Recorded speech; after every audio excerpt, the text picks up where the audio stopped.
The scaffolding wasn't ready yet. Stanley stood against the far wall of the gymnasium, arms crossed, toolbox at his feet, dented metal lunchbox balanced on top. He'd been up since 4:30. Drove the same 2011 pickup he'd been driving for 13 years. 209,000 miles on the odometer. The truck didn't look like much, neither did Stanley. The corporate group arrived at 9:15. Matching polos, lanyards with logos. A photographer setting up a tripod for the LinkedIn post that would go up by noon. Preston walked in first regional VP commercial strategy, Western Division. He shook hands with the principal like he was closing a deal. Somebody handed him a paintbrush. One of Preston's colleagues looked over at Stanley, leaning against the wall, waiting for the scaffolding crew to finish positioning the platform so he could climb up and do the actual work. Is he with us, or does he work here? Preston didn't even turn around. He's the electrician. Different budget. The group laughed. Stanley heard every word. He didn't flinch. He tightened his grip on the toolbox handle and kept waiting. He'd been waiting out men like Preston his whole career. End of the day. Parking lot. The sun already low. Preston was leaning against the leased SUV, phone pressed to his ear, voice tight. The words escaped into the still evening air, too loud to be private, too quiet to be intentional. I just need to know if the RSUs vest before Q3, because if the stock drops another 12%, He stopped mid-sentence. Stanley was walking behind him toward the pickup. Toolbox in one hand, dented lunchbox in the other. Awkward silence. Preston covered the phone with his palm. Stanley didn't even register him. He opened the truck door, set the toolbox on the seat, turned on the AM radio, and drove away. The man everyone ignored that day had a paid-off house, a paid-off shop, and a portfolio worth $1,350,000. The man everyone admired was still in the parking lot, trying to figure out if he'd have anything left when the stock stopped falling. How is that possible? A guy who never made more than $68,000 a year, no inheritance, no side business, no lucky stock pick, richer than an executive earning almost 3 times his salary? It's 7 things. 7. And when you see the full list, the question stuck in your head won't be, how did he do it? It'll be, why didn't anyone tell me sooner? Every January, Stanley knew exactly what was coming. Not because he was psychic, because it was written down. Page 47 of the IBEW Collective Bargaining Agreement. Black ink on white paper, 3% every year. Non-negotiable, non-revocable, non-dependent on whether his boss liked him or whether the company had a good quarter. 3% doesn't sound like much. It doesn't make headlines. Nobody posts about it on LinkedIn. But 3% of a sure thing, compounded over 31 years, is a freight train. A quiet, invisible, unstoppable freight train. Stanley started at $38,000 a year. By the time he was 59, he was pulling $68,000. Not because he played politics, not because he pitched himself in a performance review, not because he took his boss to lunch or learned to say synergy with a straight face, because the contract said so. According to Bloomberg Law, union contracts negotiated in 2023 delivered an average first-year wage increase of 6.6%, the highest since 1988. The union escalator doesn't care about earnings calls. It doesn't care about shareholder sentiment. It just goes up. Now look at Preston. Preston's raises were merit-based. That's the word companies use when they want the flexibility to pay you based on how much they feel like paying you. According to Mercer's compensation survey, the average merit increase for non-union employees in 2024 was 3.5% on paper. But here's the part nobody says out loud. Merit raises can be delayed, reduced, frozen, or skipped entirely if the company misses earnings, and they often are. Preston's base salary was higher, $185,000 at peak, but his raises came with asterisks. An asterisk for pending board approval, an asterisk for subject to company performance, an asterisk for we'll revisit this in Q3. Stanley's raise had no asterisks, 0. Think of it like this. Stanley's raise was a tool in the toolbox, reliable, paid for, always there when he reached for it. Preston's raise was a trophy on a shelf, shiny, impressive to look at, but it might get taken back if the company needs the shelf for something else. Here's the rule. A small, guaranteed raise, compounded for decades, builds more wealth than a large, promised raise that never quite arrives on time. But the raise is just the beginning. Because what Stanley did with the money he earned, that's where it gets interesting. Stanley owned a van. Not a pretty van. A 2006 Chevy Express with a dent on the rear quarter panel and a toolbox bolted to the floor that weighed more than some motorcycles. He bought it used for $11,000 in 2009, paid cash. That van made him money every single day for 15 years. When Stanley pulled up to a job site, that van came with him. When he left a contractor and moved to another, the van came with him. When the economy crashed and jobs dried up for 6 months, the van sat in his driveway, waiting, costing him nothing but insurance. The van was his. Nobody could repo it. Nobody could reassign it. Nobody could take it back because the fiscal year disappointed shareholders. Preston drove a Lincoln Aviator, $62,000, leased through the company. Heated seats, panoramic roof, the works. It was part of his compensation package, a perk that came with the title, until it didn't. When Preston's division was restructured in 2022, the car went back, not because he did anything wrong, because the new org chart didn't include a car allowance for his revised role. One email, one Tuesday, the Lincoln was gone. Here's the math that matters. Stanley's $11,000 van, fully owned, generated income for 15 years and cost him roughly $200 a month in gas and maintenance. Preston's $62,000 lease cost his company and ultimately shaped his compensation about $800 a month in equivalent value for an asset he never owned and couldn't keep. Stanley's toolbox had a van in it, a real asset, bought and paid for, that worked for him. Preston's trophy case had a Lincoln in it, a beautiful object that belonged to someone else the entire time. The rule: if someone else can take it back, it was never yours. And if it was never yours, it was never wealth. Now, Stanley's van is a small example, but the same principle, owning your tools versus borrowing your trophies, shows up in a much bigger way when you look at how these two men got paid for extra work. Stanley loved overtime. Not because he loved working late, because overtime was the most honest money he ever made. Time and a half, federally mandated. If he worked 44 hours in a week, those extra 4 hours paid $45 an hour instead of $30. No negotiation, no committee, no we'll see. In a good year, Stanley pulled an extra $8,000 to $10,000 in overtime, real money. Deposited on Friday, taxed, yes. But now, there's a ceiling. Federal labor law limits how much overtime employers can require, and Stanley's body set its own limit too. He knew his number, 50 hours was his max. Beyond that, the hands shake, the eyes blur, and the wire doesn't go where it needs to go. But that ceiling, that limit, was secretly Stanley's greatest financial advantage, because it meant he couldn't spend money he hadn't earned yet. Preston's bonus, on the other hand, had no ceiling, and that was the problem. Every March, Preston sat in a conference room with the blinds half closed and a slideshow glowing on the wall, and listened to his boss describe the bonus pool. Strong year, looking at 15 to 20% of base, pending final approval. Preston would hear 20% of $185,000 and start doing math in his head. $37,000. By April, before the check arrived, Preston had already committed that money. A deposit on a lake house rental for the summer, a new set of clubs he'd used twice, an upgrade to business class for the family trip because the kids were finally old enough to appreciate it. This is what psychologists call mental accounting, spending money from a category that doesn't exist yet.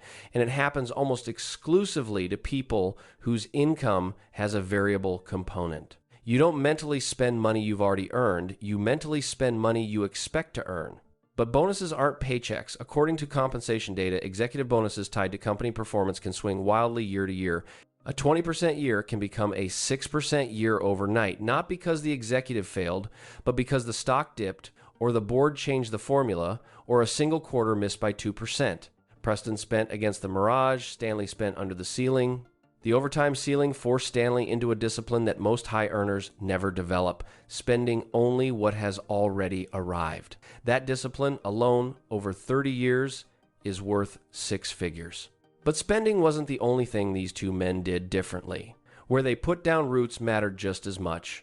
Stanley lived in the same house in Spokane for 27 years. Same street, same neighbors, same credit union where the teller knew his name and his account number without looking it up. He bought the house in 1997 for $142,000, paid it off in 2015, current value $395,000. That's $253,000 in equity, built not by flipping, not by timing the market, not by moving to a hotter zip code, built by staying. But it wasn't just the house. Stanley's union pension vested after 5 years and kept growing every year he stayed in the local. His seniority meant first pick on jobs, which meant the best paying commercial contracts went to him, not to the apprentice. His network was 30 years deep. When a general contractor needed an electrician they could trust on a hospital job, Stanley's phone rang first. Every year he stayed, every layer compounded. Preston moved 4 times in 14 years. Dallas to Chicago for a promotion, Chicago to Atlanta for a lateral with better stock options, Atlanta to Phoenix for a VP title, Phoenix to Spokane for a strategic realignment that everyone knew was a demotion dressed in corporate language. Each move came with a relocation package. Each package looked generous on paper, but here's what each move actually cost. Selling a house in a soft market, buying in a hot one, realtor fees, closing costs, resetting the mortgage clock, starting over with a new dentist, a new mechanic, a new everything, and the vesting schedule. Every time Preston left a company, his unvested RSUs evaporated. According to standard equity compensation structures, most RSU grants vest over 4 years. If you leave after 2, you walk away from half. Preston left after 2. Twice, Stanley's roots went deeper every year. Preston's kept getting pulled up and replanted in thinner soil. The rule: wealth compounds in the same place. Every move resets the clock. And that brings up something even more fundamental than where they lived. It's about what they could take with them if everything fell apart. Stanley carried a journeyman electrician's license in his wallet. Not metaphorically, literally. A laminated card right behind his driver's license. That card meant he could walk onto any job site in the state and work. If Spokane dried up tomorrow, he could drive to Seattle, Portland, Boise, any city with an IBEW local and be pulling wire by Monday. His skill was in his hands. His credential was in his wallet. Nobody could restructure it. Nobody could lay it off. Nobody could make it redundant in a quarterly earnings call. According to the Bureau of Labor Statistics, the median annual wage for electricians was $62,350 in 2024, with the top 10% earning over $106,000, and demand is growing 9% projected growth through 2034, almost 3 times the national average. Every year, more electricians retire than enter the trade. Stanley's license wasn't just portable, it was getting more valuable every year he held it. Preston carried a title: Regional Vice President, Commercial Strategy, Western Division. 12 words that meant everything inside one company and nothing outside it. If Preston's company merged, restructured, or simply decided they needed fewer vice presidents, and companies always decide they need fewer vice presidents, that title dissolved like sugar in water. No residue, no trace, just a line on a resume that the next interviewer would skim past in 3 seconds. And here's the quiet part. Preston's title didn't just define his job, it defined his identity. His neighbors knew him as the VP. His kids' school directory listed his company name. His self-worth had quietly fused with 12 words that someone else owned. According to Korn Ferry, the average C-suite executive tenure is 4.9 years. For VPs specifically, it can be shorter. Preston wasn't building a career, he was renting one. Stanley's license was a tool in the toolbox, forged, tested, and permanently his. Preston's title was a trophy in the case engraved with someone else's company name, given on their terms, removable at their discretion. The rule: if your income depends on a skill you own, you're building wealth. If it depends on a title someone else gave you, you're borrowing it. But even the license wouldn't matter much if Stanley didn't have a floor underneath him when he stopped working. And that floor is maybe the biggest difference of all. When Stanley turned 62, he sat down with his union rep and looked at a piece of paper. On it was a number: $2,100 a month for life. Starting the day he retired, adjusted periodically. Guaranteed by the IBEW pension fund, backed by decades of employer contributions negotiated into every contract Stanley ever worked under. $2,100 a month wouldn't make anyone rich, but it meant something more important than wealth. It meant Stanley could never hit zero. Add Social Security, roughly $1,800 a month for a worker at his income level, and Stanley had a floor of $3,900 a month before he touched a single dollar of his investments. $46,800 a year, guaranteed every year, no matter what the market did. That floor changed everything. It meant Stanley's $1,350,000 portfolio didn't have to be his paycheck. It could just sit there, compounding, growing, untouched. According to the BLS National Compensation Survey for 2025, 64% of private sector union workers had access to defined benefit pension plans. For non-union workers in the private sector, 9%. Preston had no floor. His retirement was a 401k, a good one. The company matched 6%, and he'd accumulated roughly $420,000 by age 58. But every dollar of Preston's retirement income had to come from selling those investments. There was no pension check, no guaranteed monthly deposit. If the market dropped 20% the year Preston retired, and markets do that roughly once a decade, his $420,000 became $336,000. And he'd still have to sell shares to pay the mortgage, the insurance, the car payment, the club membership, and the lifestyle that his salary had trained him to maintain. Stanley had a net underneath him. Preston was walking the wire without one. The toolbox had a pension in it, a guaranteed tool that produced income whether Stanley showed up or not. The trophy case had a brokerage account in it, impressive on paper, but one bad year from shrinking by 6 figures. The rule: a guaranteed income floor lets your investments grow. No floor means your investments become your paycheck, and a paycheck you're forced to sell into a down market is the most expensive paycheck there is. Now, all 6 of these differences are real, but the 7th one, the one that ties them all together, is the one nobody talks about. Preston hated his job. Not always, not the first few years when the title was new and the stock was climbing and the whole thing felt like momentum, but by year 7, he knew the politics, the restructurings where you smile through the announcement and then update your resume in the parking lot. The Sunday night dread that started around 4 p.m. and didn't lift until Monday morning's first meeting ended. The performance reviews that felt more like auditions. He knew it wasn't working, his body knew it, his wife knew it, but Preston couldn't leave. He had $112,000 in unvested RSUs that would evaporate the day he resigned. He had a non-compete clause that barred him from working at any competitor within 100 miles for 18 months. He had a mortgage calibrated to a salary he could only earn at this specific company, in this specific role, in this specific city. The golden handcuffs. They look like jewelry. They function like chains. Preston stayed. Not because the job was right, but because leaving was too expensive. And every year he stayed, the cost of leaving grew: more unvested stock, a higher lifestyle baseline, deeper dependence on a single employer's willingness to keep writing the check. Stanley could have quit any Tuesday. No unvested stock. No non-compete. No golden parachute to forfeit. His pension was vested, his license was portable, his house was paid off, his tools were in his van. If Spokane's economy collapsed tomorrow, Stanley could load the van and drive to any IBEW hall in the country and be working within a week. He didn't need to leave. That's not the point. The point is that he could, and that ability, the ability to walk away, is the most undervalued financial asset in America. When you can leave, you negotiate from strength. When you can't leave, you accept whatever's offered. When you can leave, a bad year is an inconvenience. When you can't leave, a bad year is a trap. Stanley's hands were free. Every tool in his box belonged to him. Preston's hands were cuffed. Every trophy in his case belonged to the company. The rule: if you can't afford to quit, you can't afford to stay. The ability to walk away is worth more than any bonus, any title, and any set of unvested shares. Let's put all 7 side by side. A guaranteed raise versus a promised one. A paid-off tool versus a borrowed perk. A ceiling that enforced discipline versus a mirage that encouraged spending. Deep roots versus constant replanting. A portable license versus a disposable title. A pension floor versus an all-in bet. Free hands versus golden handcuffs. 7 differences. Every single one of them favors the man with the lunchbox. Now here's the part that should bother you.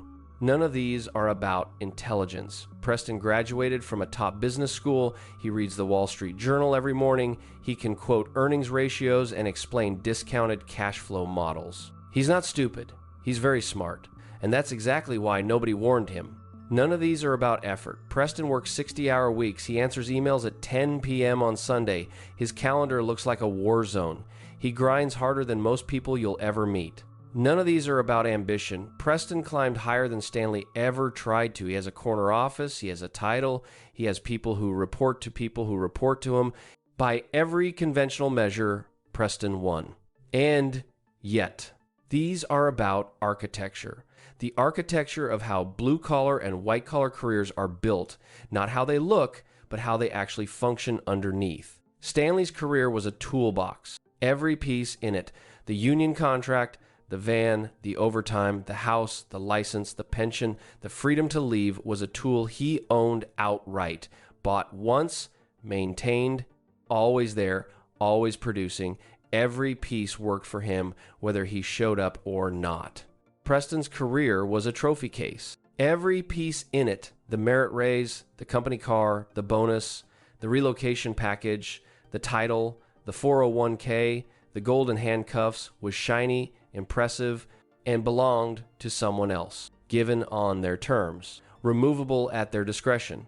Every piece required Preston to keep performing, to keep having it. The toolbox gets heavier over time, more tools, more weight, more capability, more value. The trophy case gets more fragile over time, more glass, more surface, more ways to crack. One man built a workshop, quietly, with his hands. The other man decorated a display, publicly, with someone else's permission. And the man in the workshop ended up with $1,350,000 because tools compound, trophies depreciate, and the market doesn't care which one looks more impressive to your neighbors. He turned on the AM radio and drove away. You saw that scene at the beginning, but now all 7 reasons are on the table and that moment hits different. He earned a raise that never depended on approval. He owned every tool that paid his bills. He spent what had already arrived, never what he expected to receive. He stayed planted while others uprooted with every promotion. He carried a license in his wallet that no org chart could erase. He had a floor under his feet that no bad quarter could crack. And he could walk away any Tuesday, and that by itself was worth more than any bonus. $1,350,000 from the man on a different budget. Tools compound, trophies depreciate. Which one sounds like you? Subscribe and tell me in the comments, toolbox or trophy case.